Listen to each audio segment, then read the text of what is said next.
ദൈവനാമത്തിന് മഹത്വമുണ്ടാകട്ടെ. യേശുവെ, അവിടുന്ന് നൽകിയ എല്ലാ അനുഗ്രഹങ്ങൾക്കും നന്ദി, സ്തുതി, സ്തോത്രം. മത്തായി 7:21 കർത്താവേ, കർത്താവേ എന്നോട് വിളിച്ചപേക്ഷിക്കുന്നവനല്ല, എൻ്റെ സ്വർഗസ്ഥനായ പിതാവിൻ്റെ ഇഷ്ടം നിറവേറ്റുന്നവനാണ് സ്വർഗരാജ്യത്തിൽ പ്രവേശിക്കുക. സ്വർഗരാജ്യത്തിൽ ആരാണ് പ്രവേശിക്കുക എന്ന ചോദ്യം അനേകം മക്കൾ ഇന്ന് ചോദിക്കുന്നുണ്ട്.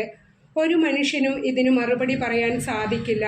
കാരണം കർത്താവാണ് ഈ കാര്യങ്ങളെല്ലാം തീരുമാനിക്കുന്നത്. നമ്മുടെ ഓരോ ചോദ്യത്തിനും വിശുദ്ധ ഗ്രന്ഥത്തിൽ കൂടി കർത്താവ് മറുപടി പറയുന്നുണ്ട്.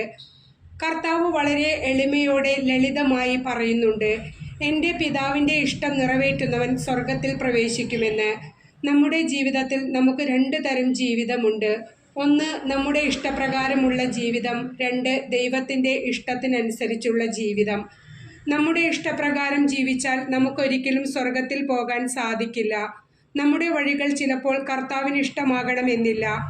നമ്മളും ഭൂമിയിൽ ജനിച്ച നിമിഷം മുതൽ നമ്മുടെ ജീവിതം എങ്ങനെയായിരിക്കണമെന്ന് ദൈവത്തിനൊരു പദ്ധതിയുണ്ട്.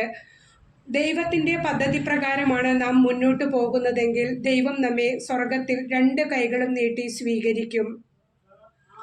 ലൂക്ക 7:22 പറയുന്നുണ്ട്, അന്ന് പലരും എന്നോട് ചോദിക്കും, കർത്താവേ, കർത്താവേ, ഞങ്ങൾ നിന്റെ നാമത്തിൽ പ്രവചിക്കുകയും നിന്റെ നാമത്തിൽ പിശാചുകളെ പുറത്താക്കുകയും നിന്റെ നാമത്തിൽ നിരവധി അത്ഭുതങ്ങൾ പ്രവർത്തിക്കുകയും ചെയ്തില്ലേ?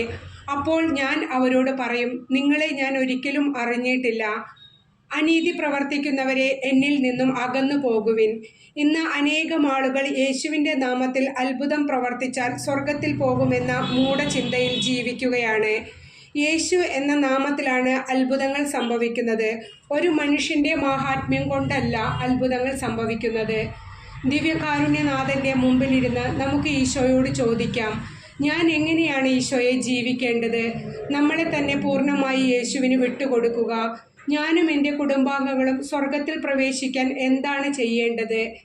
എല്ലാ മാർഗനിർദ്ദേശങ്ങളും കർത്താവ് നമുക്ക് തരും. സ്വർഗത്തിലെത്താൻ വലിയ കാര്യങ്ങളൊന്നും കർത്താവ് പറയുന്നില്ല. ചെറിയ ചെറിയ കാര്യങ്ങൾ ശ്രദ്ധിച്ച് ജീവിച്ചാൽ മതി.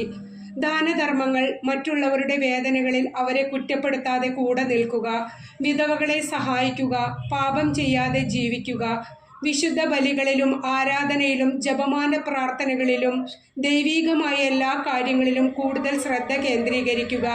ഇടയ്ക്കിടെ ആത്മാർത്ഥമായി പാപങ്ങൾ മറച്ചു വയ്ക്കാതെ കുമ്പസാരിക്കുക.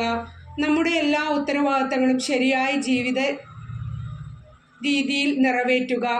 ഇടയ്ക്കിടെ ദൈവം നൽകിയ 10 കൽപ്പനകൾ നമുക്ക് ഓർക്കണം, ധ്യാനിക്കണം, പ്രാർത്ഥിക്കണം.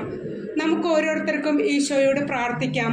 സ്വർഗത്തിൽ പോകുന്നതിനാവശ്യമായ ജീവിതം എങ്ങനെയാണ് മുന്നോട്ട് കൊണ്ടുപോകേണ്ടതെന്ന് ഞങ്ങളെ പഠിപ്പിക്കണമേ. എൻ്റെ എല്ലാ സബ്സ്ക്രൈബേഴ്സിനെയും വ്യൂവേഴ്സിനെയും അനുഗ്രഹിക്കണമേ. ആമേൻ.